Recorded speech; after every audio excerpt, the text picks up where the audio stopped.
भुदरगड तालुक्यात आकुर्डे जिल्हा परिषद मतदारसंघात 24 कोटींची विकास कामं पूर्ण झाली असून आगामी जिल्हा परिषद व पंचायत समिती निवडणुका भाजप पक्ष कार्यकर्त्यांच्या ताकदीवर आणि विकास कामांच्या बळावर मोठ्या जोरात लढवणार असल्याचे प्रतिपादन भाजप नेते देवराज बारदेसकर यांनी केले। राज्यसभा खासदार धनंजय महाडिक व मंत्री चंद्रकांत दादा पाटील यांच्या मार्गदर्शनाखाली आकुर्डे मतदारसंघातील 12 गावांमध्ये आणि भुदरगड तालुक्यातील 20 गावांमध्ये सोलर हायमॅक्स मंजूर झालेत।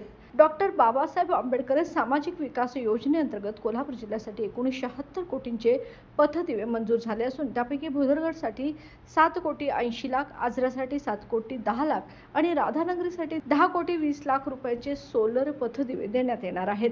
ही पत्रकार परिषद श्री मणवेल बारदेसकर एज्युकेशन सोसायटी गारगोडी येथे पार पडली।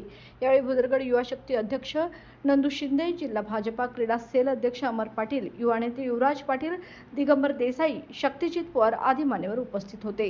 तारा न्यूज साठी प्रतिनिधी प्रकाश खतकर, भुदरगड।